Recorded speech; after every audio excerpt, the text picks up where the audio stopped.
Get ready to reimagine the future of humanity and unlock your true potential. Welcome to Reimagining Humanity's Future and Yours, hosted by Dr. David Gruder, an internationally renowned integrative psychologist, human potential expert, author, and social change catalyst, as he delves into the most urgent issues of our time. With the world facing unprecedented challenges and social and political divides growing deeper, it's time to take action. Each episode of this groundbreaking series will empower you with invaluable insights, strategies, and tools to heal these divisions and restore personal freedom and societal well-being. Whether you're a concerned citizen, a courageous leader, an influential figure, or an ambitious entrepreneur, Reimagining Humanity's Future and Yours will guide you on a transformative journey. Discover your unique role in creating a brighter future for yourself and society at large. Dr. David Gruder will draw upon his extensive knowledge and experience to provide practical solutions for shaping the world we live in. With his passionate exploration of social change, he will help you navigate through the complexities of our time and inspire you to make a meaningful impact. So, prepare yourself for an eye-opening experience as we delve deep into the heart of the matter. Reimagining Humanity's Future and Yours will challenge your perspectives, ignite your imagination, and equip you with the tools you need to reimagine and redefine the world around you. The time to transform our future is now. Join us on this incredible journey and enter a new era of possibility. For more information on Dr. David Gruder and the Reimagining Humanity's Future and Yours, visit www.rhfy.ca. Welcome to Reimagining Humanity's Future and Yours, where together, we create a brighter tomorrow. Now, here is the host of Reimagining Humanity's Future and Yours, Dr. David Gruder.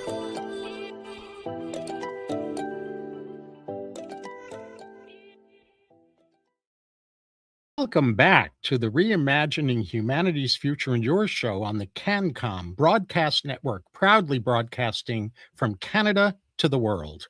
I'm your host, Dr. David Gruder, the futurist, polymath of human potential, and civilizational architect who equips leading-edge leaders, influencers, helping professionals, and you with vital resources that make it possible for humanity's most spiritually elevated future to at last emerge.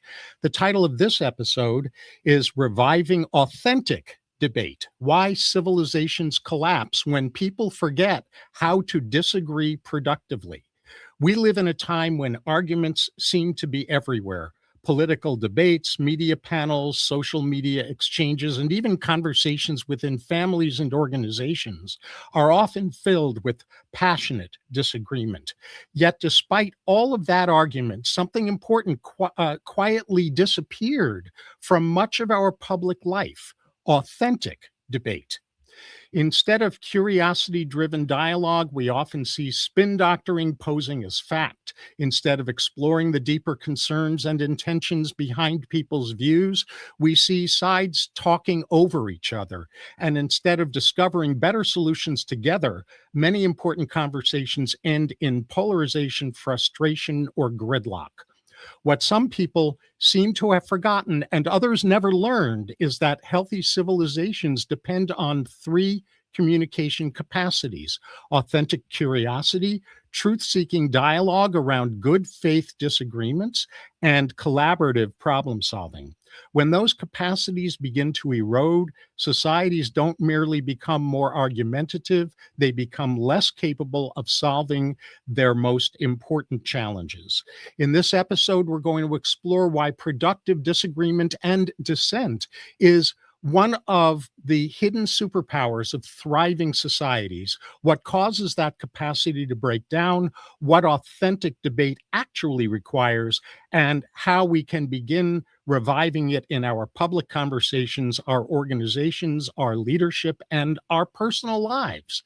To help us explore this essential topic, I'm joined by communication strategist, executive advisor, and former collegiate debate coach, Shelby Jo Long, whose work focuses on helping leaders and organizations rediscover the power of constructive disagreement as a pathway to clearer thinking, better decisions, and stronger collaboration. Shelby is a communication strategist, executive advisor, and president and global partner at the Strategic Advisor Board, where she helps leaders turn communication into one of their most powerful strategic advantages. Before moving into executive advising, Shelby spent more than 15 years as a professor of business communication and a collegiate debate coach, as I mentioned before, where she trained students in persuasive dialogue, critical thinking, and the art of constructive disagreement. Today, she works with CEOs, entrepreneurs, professional athletes, and thought leaders around the world, helping them clarify their message, strengthen their influence, and make better decisions through more effective communication. She's also a professional speaker, international speaking coach, and four-time international best-selling author whose work explores how authentic debate, when practiced with curiosity and good faith, can become a powerful driver of innovation, leadership, and collaborative problem solving. Her book, Communication is Your Competitive Advantage, Embrace the Debate, explores how authentic debate, when practiced with curiosity and good faith, can become a powerful driver of innovation, leadership, and collaborative problem solving. That's why I'm having her on this episode, so we can have a really high level discussion about a very touchy topic in today's world. Shelby, it's a pleasure to have you here for this monumentally important discussion. Welcome to the show. Thank you. I'm thrilled to be here. What an introduction. Thank you for that. It's amazing to be here and to be talking about this platform, because I don't think there's a better time to be doing it. So I totally agree with you. So in this first segment, we'll look at the symptoms of a world that's forgotten how to disagree and dissent. But before we delve into that, Shelby, please let us know a little about how your passion about communication in general and authentic debate in specific first emerged. Yeah, I've always been a speaker. When I was in school, I wanted to be a leader. When I was in high school, I was always in student government. I was in the debate team. I liked communication. I liked being involved with those things with student leadership. I love school, and so I enjoyed being a part of that. I really liked being a part of that. Of course, mirrored by my educated parents that also like school and all that. So it was something I always did. Somewhere I always felt comfortable and I really enjoyed. And then when you discover success in some areas, particularly in the debate and student government, that's really where I became very passionate about it. And then I'll tell this story quickly. At the end of my junior year of high school, I got in a car accident and I was in a coma for 16 days. And I very, very fortunately, when I woke up from the coma and after my rehab in the hospital, I was rehabilitated enough to attend school my senior year. I went back into all the things that I did before, which was which was high school debate at that point, and student government and leadership. And I played music and I did all of those things. And I did them at a level that was maybe a little bit less than before, but I also just wanted to be back to where I was before the accident, and went back to everything and graduated salutatorian in my class. I went on to college the following year. I was on a debate team at the collegiate level the following year. And then I continued my 4 years of college and graduated, and then decided to give back to debate as a way to do that. But what I discovered in that process is that really the core of the way that I think about things and the way that I approach the world, and really what I feel helped me recover from my traumatic brain injury, was that critical thinking and that process of discovery that I had in debate. And it's something that has always been a part of me. But then when I discovered that was a part of who I am and what I do, and I bring that perspective to every career that I'm in now, every business that I form now, every speech that I do. And I think that's such an important part of just how we see the world. So that's a kind of a quick background. Well, thank you for that. That makes you even more three-dimensional than my way of framing you at the beginning of this episode. People feel surrounded by argument, yet Mhm. almost no real debate is happening. What are we seeing instead? What are the symptoms of this lack of authentic debate that we're seeing? I think in the broad perspective, I taught at the college level for 18 years, and I had, as a college debate coach and as a professor in front of the classroom, but with students. And I feel there's a few causes to it. And I think, first of all, we see it in our media, right? How polarized we are, and how it's the Republicans versus the Democrats, and it's the Green Group versus the Independents. So there's all, we see that around us all the time. And I feel that there are a few causes to it. I think the particularly with this generation, and I have younger kids too, but even seeing like Generation Z that's coming into the workplace, and the Alpha generation that's just starting to get into their school processing, that their way of solving problems is going to the internet, and it's not communicating with other people, and just there's no collective discovery that's happening anymore, particularly now that we have AI to solve all of our problems. That solving problems becomes a lot easier and isolated and in a vacuum. In the past 20 years, it has become very focused in that. And in my estimation, that's one of the causes. But I also think Before there's you keep going with causes, yeah. we're going to get into causes in the next segment. Oh, Root sorry, I causes. thought we were This the this is problems. really about the symptoms, like Symptoms. you were saying media and political polarization, things like talking points masquerading as facts, Right. spin doctoring instead of truth telling, people talking over each other rather than engaging, tribal Yeah, loyalty replacing curiosity, gridlock where solutions should emerge. What absolutely. other And symptoms? having a more emotional responses to things, I think, is something that we're incited to do, because that's what our social media does with the the very short emotional things to help polarize us. And I think not talking about the causes, but I think there's a fear around it too, because there's a fear of not being a part of a group.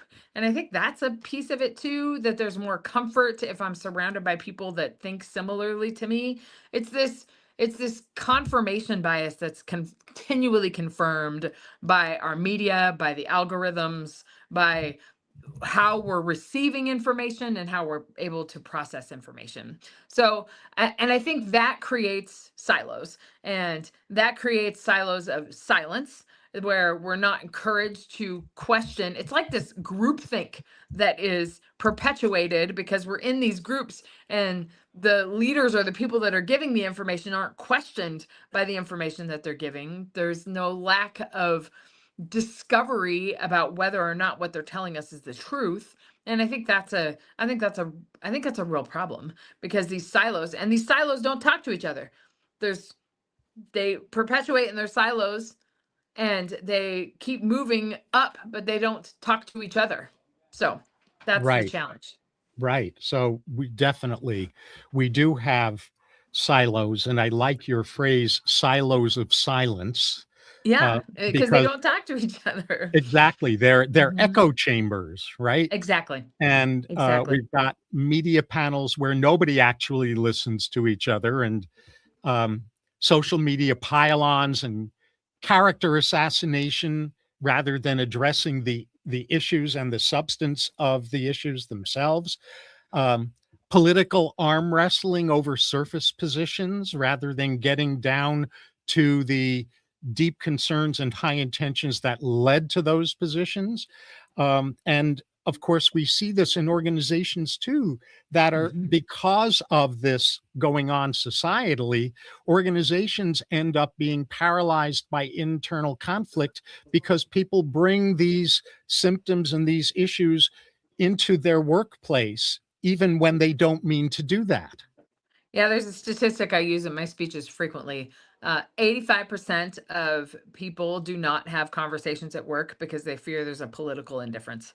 And we live in this culture of silence where people are afraid to speak out, afraid to voice their opinion and afraid to play any significant part in the decision making process because they're encouraged into that. And I also think it's cultural too, particularly with organizations. That's where the majority of my work is, with business owners and business leaders. It's like we're trying to make sure that our culture is happy and our culture gets along and our culture is infiltrated with that people get along, and that's an important part of culture. But there's also that at the same time often silences conflict and silences any dissent, and Absolutely. it creates And this cycle I've of got to cut dependency you on each off other. because we got Okay. to go to break. The Okay. rest of this episode will dive into the root causes of the symptoms Shelby and I just described. After a short break, debate renaissance advocate Shelby Joe Long and I will dig beneath the surface to expose why the age of productive disagreement and dissent collapsed long ago. I'm Dr. David Gruder. This is the Reimagining Humanity's Future in Yours show on the CanCom Broadcast Network, proudly broadcasting from Canada to the world. And stay tuned because we're just getting started.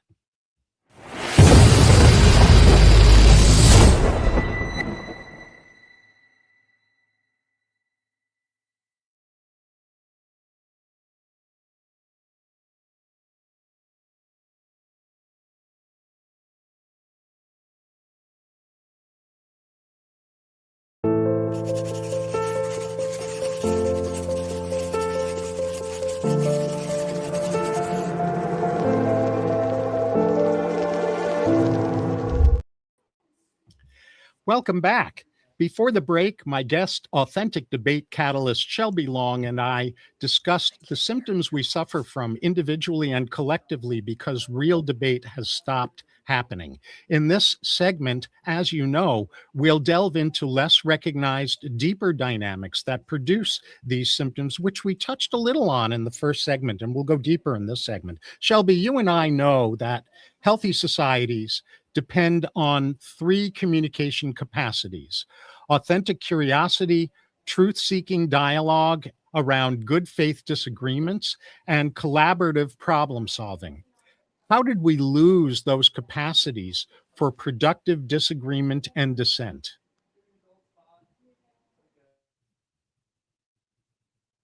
Unmute yourself, Shelby. Unmute yourself. There.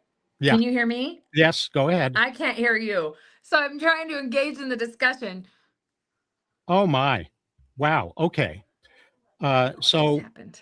I'm going to talk a little bit while you make your changes in order to be able to hear me. And so I'll talk a bit about root causes. The deeper problem is that people argue about positions, but never explore the concerns and high intentions beneath those positions. Curiosity, authentic curiosity, has been replaced by uninformed certainty, which is the Dunning-Kruger effect. The Dunning-Kruger effect is where people speak up as though they are experts. They speak up not with, here's my perspective about this issue, and I know that I don't see the whole picture, but based on what I see, here's my perspective. Instead, they speak up as though they're authorities on an issue that they're really not authorities on. And that's the Dunning-Kruger effect. If you want to look that up, it's Dunning dash Kruger effect. The Dunning-Kruger effect is driven by ideological rigidity, and it's connected to confirmation bias that we talked about earlier. I still can't hear you. Shelby, you're still not able I to still hear can't hear me. you. Can you hear me? Yes, I can hear you, but you can't hear me. I didn't touch anything. I I don't don't know what know happened. what to tell you about that, and I'm so sorry this is happening while we're live, but I'm just going to keep going. Truth-seeking dialogue is replaced by spin posing as facts, and that spin fuels narrative warfare. Notice how I worded that: narrative warfare. So having different narratives about an issue is not the problem. Digging beneath the surface, going to war over narratives is one of the root causes of the deterioration around debate and dissent and disagreement in society. Rightness addiction is a big, big, big problem. And what it leads to is collaborative problem solving being replaced by solution generation gridlock that creates institutional paralysis. And so that's a big, big problem. And so if I go even deeper, we in my day and in Shelby's day as well, when we were in school, we were taught authentic debate. And authentic debate is structured, for those of you who don't know or might have forgotten, authentic debate is structured so that there's a premise, there's a topic that's being debated, and a premise about that topic that one group is going to argue in favor of, and the other group of debaters is going to argue against. And so then the debate occurs, and in debate training, what happens is that halfway through the debate, the teams have to switch roles, where the team that was arguing in favor of the premise now has to argue just as persuasively against that premise. And the team that was initially arguing against that premise now has to argue just as persuasively in favor of that premise. Well, think about what that kind of training teaches us. It teaches us multidimensional thinking. It teaches us to have humility about our perspectives. And what humility simply means is not that we abandon our perspectives or that we diminish the value of our perspectives. Shelby, you're back. Are you able to hear again, or still not? Still not, huh? I can't hear. I'm sorry. I am I sorry want to too. participate in this discussion Why so don't badly. Yeah, maybe Rob, you can text her about what to do, or maybe to reboot and log back in or something like that. So meanwhile, I was just saying that to the showrunner for this show. I'm going to keep going though, because this is live, where the show goes on no matter what. So I was talking about the training in authentic debate, and what it teaches, I was saying, is multidimensional thinking. I want you to think about the old parable of the blind men and the elephant. Maybe you're familiar with that one, maybe you're not. If you're not, here's the short version of how that goes. This group of blind men are brought over to an elephant, but they're not told that it's an elephant. And because they're blind, they start feeling this thing that they're in front of, and they're asked to say what this thing is. And so one fellow doesn't know that he's touching the leg, one of the legs of the elephant, and so he's saying, "Oh, this is the trunk of a tree." And one fellow is touching the elephant's ear and noticing how it's flapping around, and he's saying, "Oh, this is a fan."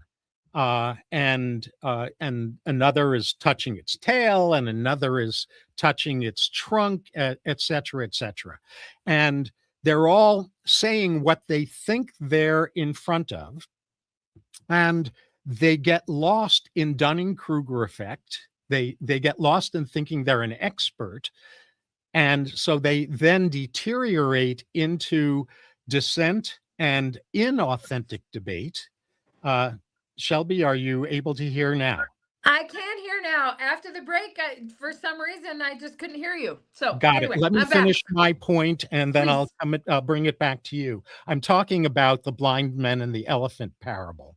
And so they deteriorate into the Dunning-Kruger effect, where they each think they're an expert, when in fact they don't know that all they have is one piece of a bigger picture, and they haven't stopped to talk with each other about the various parts of the picture that each of them has become an expert in, because that's the part they're focused on, in order to discover collectively what the bigger picture actually is. And so that kind of arrogance is a real problem, and it's not the same thing as saying, here's the part of the bigger picture that I'm focused on and I've really delved into and I have some things to say about. And what are the parts of the picture you've been focused on, and what have you learned from that, and what do we get to see as the bigger picture, the full picture, if we combine our perspectives? So that's what I was talking about, is the lost art of that kind of multidimensional thinking as a root cause of the problems we're seeing, where people can't debate and disagree and dissent with each other in productive ways. Yeah, and I think that's a product of people don't like to feel judged, and people just generally don't like to feel challenged, and they don't like to feel that they're wrong about something. But it, I think there's some switch that we can have. It's not that you're wrong, it's just that there are different perspectives out there. It's not just we talk about the silos, and that we're in this silo. I mean, both from academia, we understand the academic silos that you're in, and you go very deep into a subject, and this is no different than business too, that you go deep in a certain area of business, and you have success and you're published and you're a deemed expert. But then when other people come in and not challenge that, but when there's a different perspective, I think it's just there's a lot of groupthink that's a part of that. And it's also people are scared of judgment, and that there might be delegitimized. So I think that's an issue. It's just in human interaction, and that we're not in a space that encourages that. I mean, if I could get paid for the rest of my life to sit in a think tank and play the devil's advocate and talk through things, I would absolutely do that. That's why I have so many business partners, because it's fun to co-create, but you can't co-create without some disagreement about perspectives and some weighing of ideas and weighing of consequences. And I feel that is an art that is lost, that we're just, because it takes some time, and capitalism prefers things that go faster and decisions that are made faster. And that is something that we need to do in a business, but it's also something that may be going past what is some of the most important things. So, Mm-hmm. yeah. Mm-hmm. And so this absence of authentic curiosity, Mhm. and truth seeking and open skepticism and collaborative problem solving are a real problem. I used a term here I probably should define: open skepticism. So what Yeah. I am, and I believe what you are too, Shelby, is an open skeptic, meaning that I'm very open all the time to multiple perspectives, and at the same time, I don't swallow those perspectives whole and just take them on. Right. I listen with authentic curiosity, and then I digest those perspectives in the context of my understanding, so that I can come up with a fuller understanding than I had before I heard those different perspectives. Right. And that starts to move Right. into what we'll get into in the next segment in a couple of minutes, having to do with what kind of solution to look for. Go ahead.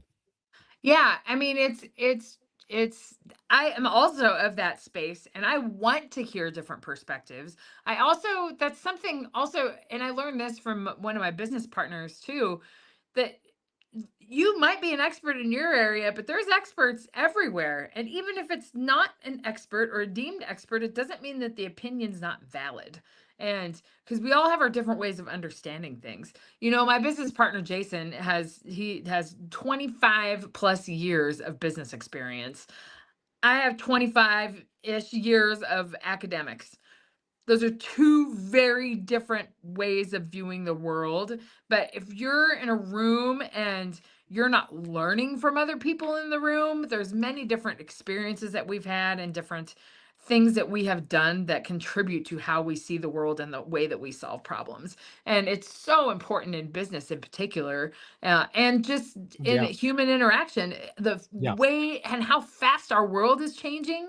Yeah. And to I've got to yeah. cut you off again. I'm so Okay. sorry.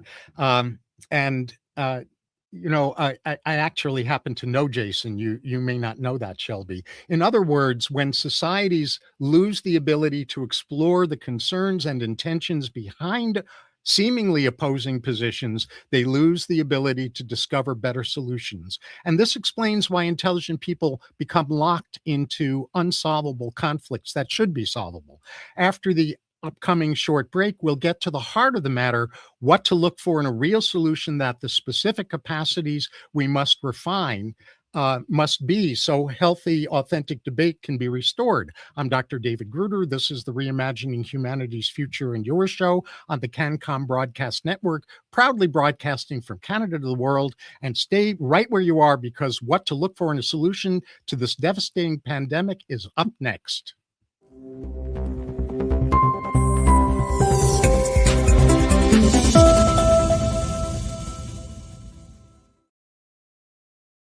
And we're back. Productive disagreement and dissent is not about winning arguments, no matter how much people have been propagandized into believing that's the case. It's about discovering better truths, more complete pictures together. So before the break, a shining example of embodying and facilitating authentic debate, Shelby Long and I, at least to the extent that technical problems Right. interfered with that. We delved into less recognized but vitally important root causes of debate illiteracy and dissent illiteracy.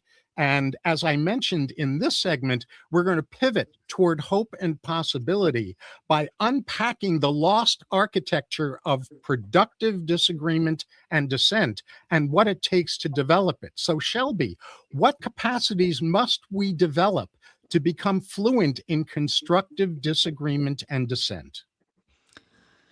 I think there's one place to start. I have this structure.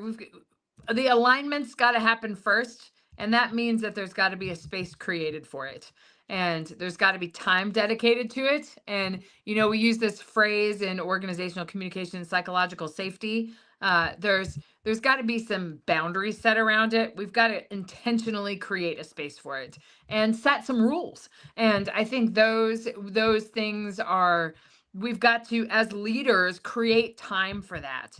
And that's getting together for board meetings and making those meetings productive and making sure that we're having good discussions is all about the boundaries that you set and the expectations that you set from the beginning. And Okay, so before you keep yeah.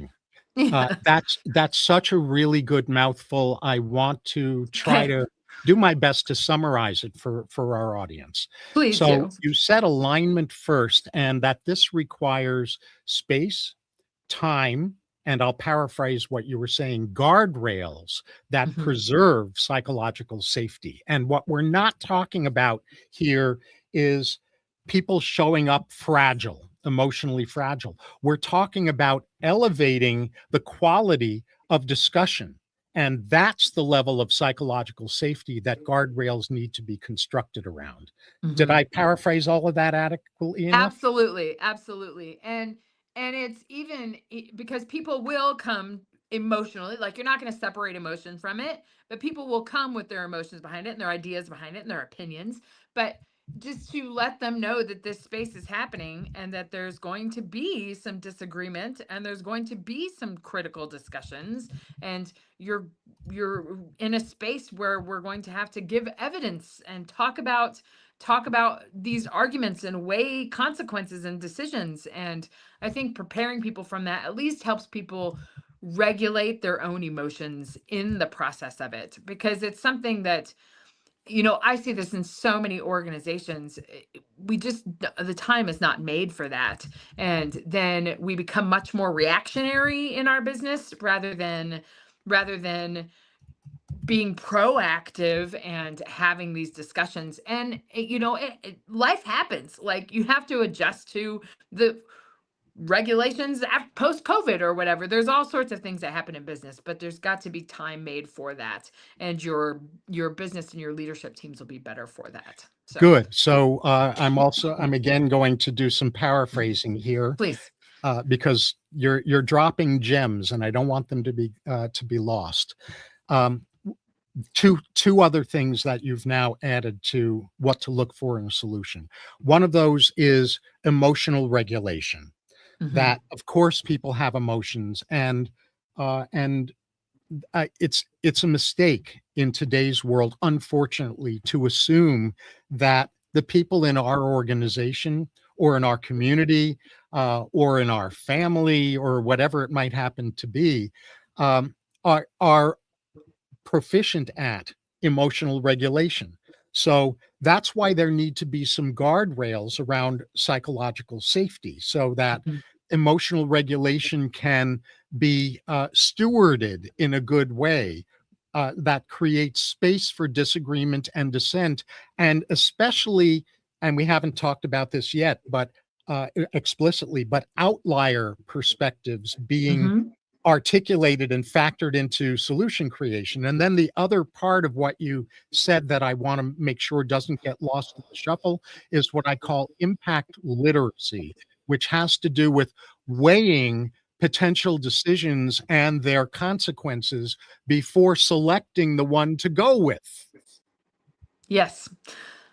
Just which I feel is an art that has really been lost. And this gets back to my debate experience and my debate training. That's what you do. You, in your final speech, you weigh the consequences of the affirmative proposal versus the opposition proposal, and Right. you weigh those consequences for your judge. And I just don't think that's something that's happening in businesses in particular, especially when these major market decisions are made. Or I'm not trying to be political in this, but like a decision to go to war or bomb a country or take a leader out of a country or oust a CEO, whatever the decision is made, it's that feels more of an emotional decision and not surrounding with the impact calculus that surrounds that. And impact calculus Absolutely. is it's kind of a debate nerdy thing to say, but what are the consequences of that, and what does that mean tomorrow,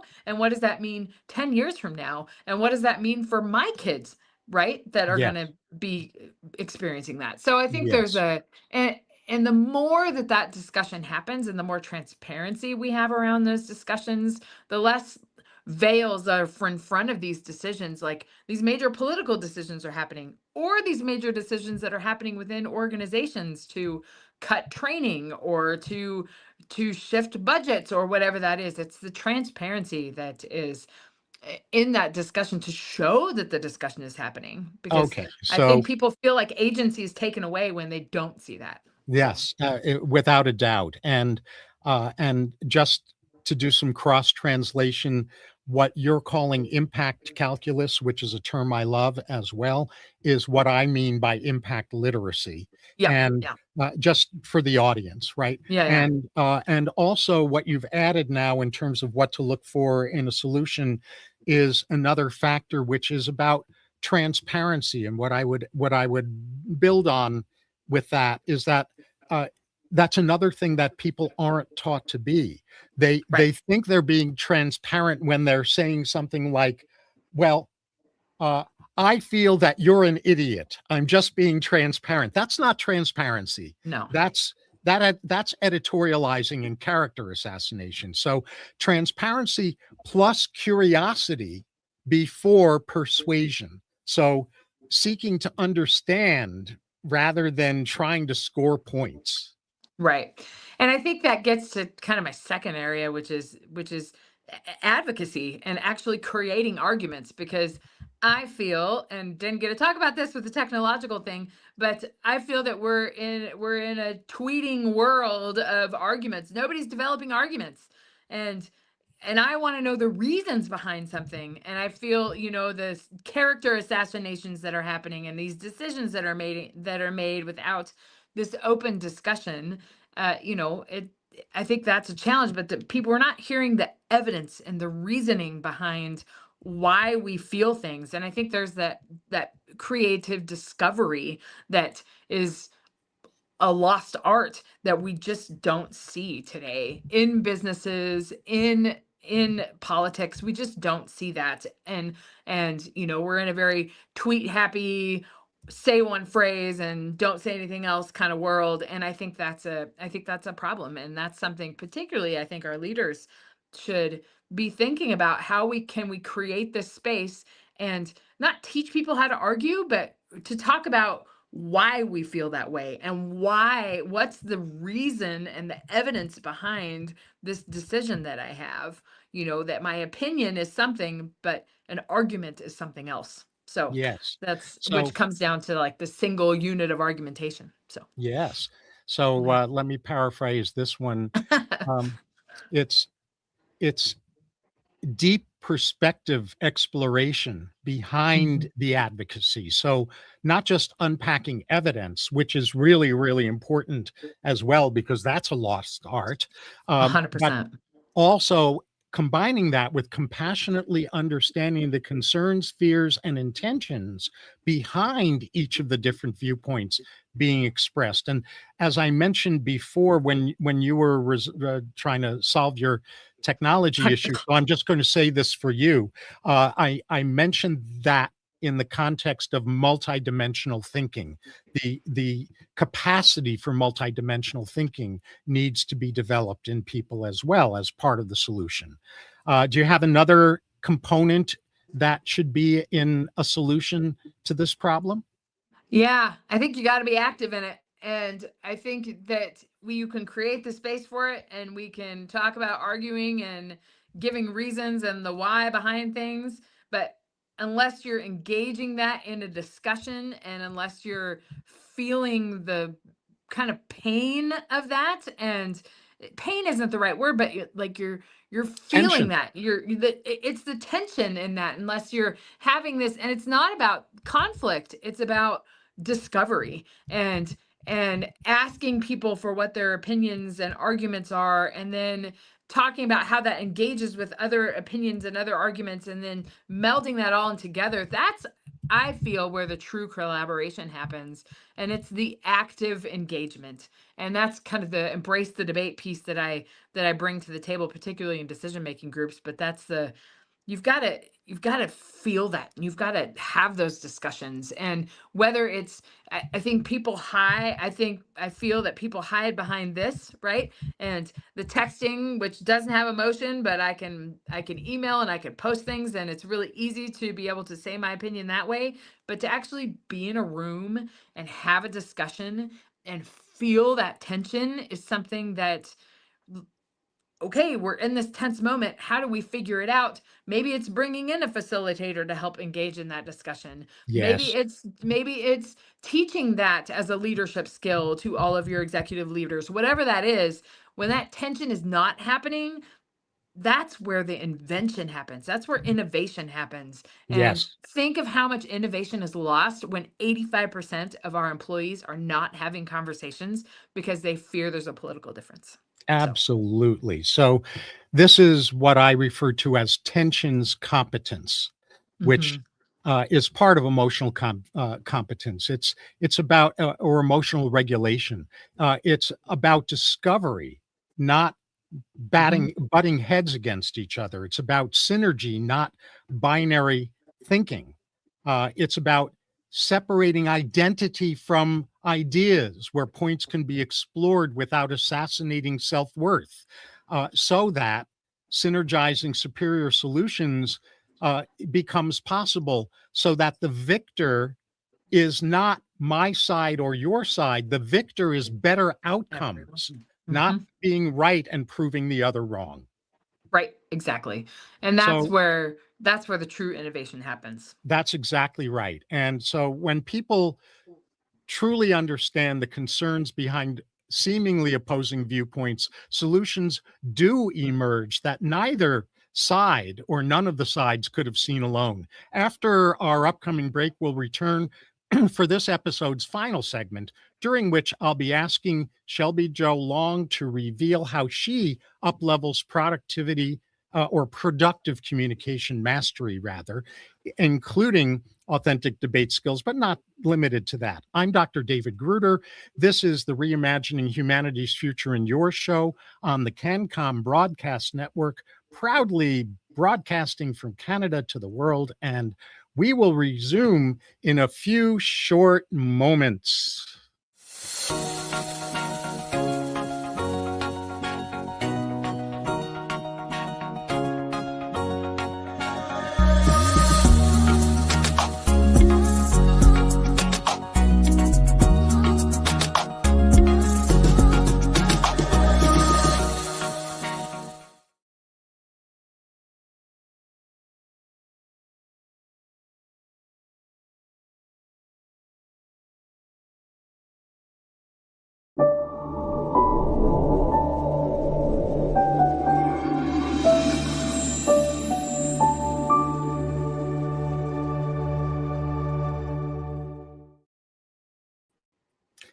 Before the break, productive conversations facilitator Shelby Joe Long and I unpacked ingredients. I'm going to go out and come back in. Okay. Yeah. We unpacked ingredients to look for when you want to master the missing art of effective dialogue and productive debate. As I already mentioned during the final segment of this episode called Reviving Authentic Debate, Why Civilizations Collapse When People Forget How to Disagree Productively. Shelby, when she's back, is going to reveal how she provides what we suggested in the last segment that you look for. And I'll then let you know how to access her great ways of doing this. And after that, we'll share what we hope you gained from this episode, followed by my closing comments. So are you able to hear me now, Shelby? Yes. Something is going on with Good. the technical I got world it today. Well, Shelby, you're all about reviving authentic debate in leadership, organizations, and society, and you have a pathway for restoring productive disagreement, and dissent in leadership teams, organizations, public discourse, and personal conversations. And without turning this into an infomercial, if you can just describe what your pathway involves, that would be great.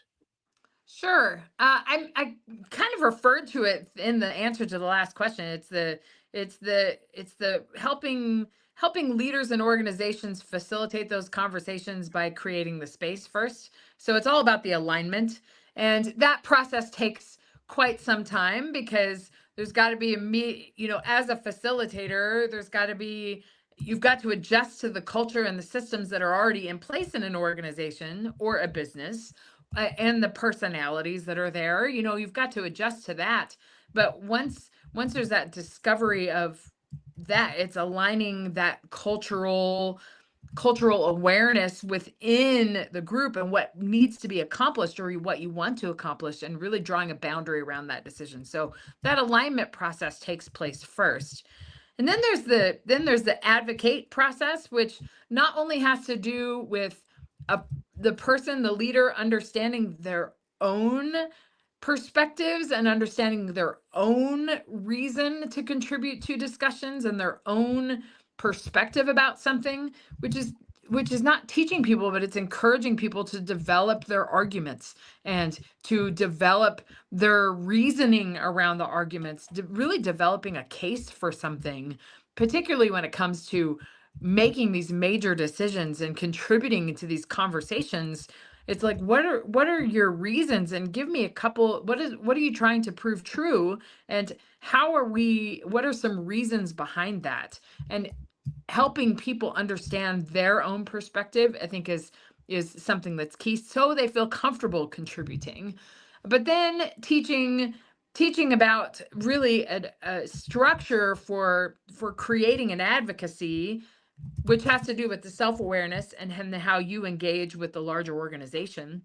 So that's a big piece of it. And then the actual activation piece of it, which is creating the debate, having the discussion, getting a big whiteboard out and talking about the decisions and what decision is being made and what are the consequences of this decision, and then really being transparent and open about how we're creating these decisions. That creates the most agency that you can with your leadership teams and your employees for that matter. And it's creating a structure. I'm trying to teach people a structure of having this constructive dissent within their organizations so they can have better engagement, so they can reduce the employee turnover, because people feel more engaged with the decisions and feel more engaged with the company when they're a part of those things. And I think that's the primary piece of where I go to, is that there's the alignment, which is the boundaries, but then there's the advocacy, which is discovering really how you want to be involved with it, and then there's the engagement of everything around you to make that decision together. So that's how I approach things, and I really approach everything in that way. That's how I think. That's how I work with my business partners, because I know that I don't have all the answers, but I want to hear these other answers. And then when I approach a one-on-one conversation with this, particularly when I'm working with clients, because I want to be able to discover where they're at and meet them where they're at, but then also be the devil's advocate on the other side of it to help them shape their decisions in the way that's best for them and for their company. Mm-hmm. Okay. Well, I'm going to try to unpack that. the mic drops that you just offered. Yes.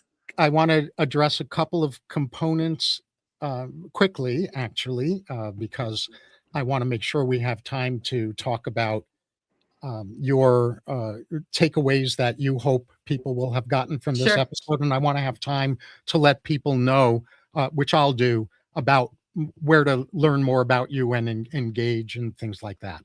So just briefly, you've got a very important component which I don't hear talked about often enough, which is essentially advocacy training, helping people understand their own motivations and perspectives so that they develop, preferably before the meeting, a cogent way to express those, and so they feel comfortable contributing during the meeting. The next piece is an alignment space that we covered earlier. That the time and the excellent facilitation that has to be customized to the personalities involved. Yep. The next is clarity about what to accomplish. One of the things that I really advocate is dump the agenda. Forget about agendas. Replace agendas with deliverables. What do we want to come from the discussion we're about to have, so that there's an outcome that everyone is clear about, so that it's not endless conversation because there's an agenda item on the list. Right. And then engagement activation, implementing the discussion itself in good ways and facilitating that, because these usually do need facilitators, just like you've been saying. And I want to underline that promote authentic transparency, constructive advocacy, and in ways that increase engagement, especially on the part of people who don't speak up as often as would be helpful, and especially within that, drawing in outlier perspectives, not because they're supposed to control the show any more than anyone else does, but because often outliers and outlier perspectives add some value and wisdom to the picture that the people who don't think outside the box don't know need to be taken into account. Absolutely. So these are gems, and I want to move forward. If you have a quick response, then do that, and then I'll move forward. I would just say decision making is hard, because you have to make decisions but when you decision make in a group, it's even harder, because you've got to align around the organization's perspectives, your own personal ones, the emotions that are there, and some people are going to be unhappy, but you can create space for it, and your decisions will be so much better, and your organization will be so much better off if you create the space. Beautiful. Yeah. So for those of you who resonate with what Shelby has shared today and want to explore it more deeply in your own lives, there are a couple of things that I can offer as we move toward wrapping up this conversation. You've likely realized that the ability to disagree and dissent productively and debate productively isn't merely a communication skill. It's an extremely important life capability, as well as a crucially valuable capacity for leaders and influencers and work teams, etc. So if you want to actually develop this ability to engage in authentic debate and navigate difficult conversations in good ways and turn disagreements into clear thinking and stronger solutions, Shelby offers resources and programs that help you do exactly that. And you can explore Shelby's work, including her book, Communication is Your Competitive Advantage, Embrace the Debate, and the frameworks she teaches, by visiting her website. And I have a short link. Actually, I don't have a short link for that. I have a short link for another thing that you gave me a longer link for. So I have a forwarder link for that.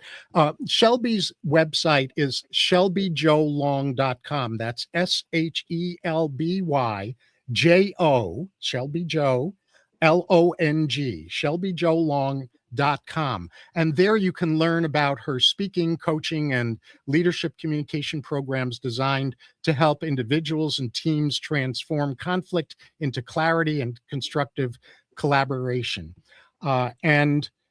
You can also learn about Shelby's Cadence Speaker Bureau through a forwarder that I've created that simplifies a very long URL. It'll take you to the long URL. And that forwarder is thecess.com. That's one of my websites, the Center for Enlightened Self-Sovereignty, THECESS.com / Shelby2, Shelby and the number 2, no space between Shelby and the number 2. And that'll take you to the Cadence Speaker Bureau page. Shelby, in a very short, non-run-on sentence, and I really mean that because we're running down on time, what's the big takeaway you hope our audience received from this episode? That it's okay to disagree, and it's okay to disagree and to also discover other people. You got to think it, you got to feel it, you got to live it. And unless you feel it, then you're not going to be able to make a good decision about it. Beautiful. And mine is that productive disagreement and dissent is not a threat to civilization. Rather, it's one of civilization's greatest strengths. The ability to do this productively is one of the 21st century's most valuable, overlooked people skills and leadership skills. And you might want to mute yourself if you need to cough some more. Again, discover all of the marvelous resources that Shelby Jolong provides, and get in touch with her through the cess.com / Shelby1, which goes to shelbyjolong.com, and explore her Cadence Speakers Bureau through the cess.com / Shelby2. Thank you so very much, Shelby, for helping us understand the vital importance of debate literacy, and for being here on my show, even though you had to cut out because you were coughing. And thank you all for joining me for this episode of Reimagining Humanity's Future and Yours on the CanCom Broadcast Network. When societies lose the ability to disagree and dissent productively, they don't just lose good conversations, they lose one of the core capacities that allows civilizations to learn, adapt, and evolve. That's why this show exists, to help each of us strengthen the inner and relational capacities that allow personal freedom and societal well-being to rise together. So wherever you have influence in your family, your workplace, your community, or your leadership, become someone who helps revive authentic curiosity, courageous dialogue, and the search for wiser solutions together. This has been Dr. David Gruder, the futurist polymath of human potential and civilization architect who helps leading edge leaders, influencers, and you with frameworks and skills that make it possible for humanity's most spiritually elevated future to at last emerge. All of this is available at drgruder.com, drgruder.com, which also has a link to all of this show's episodes. Until next time, keep elevating your capacity to fulfill your highest calling so together we can and will succeed at building an elevated future for ourselves and for humanity.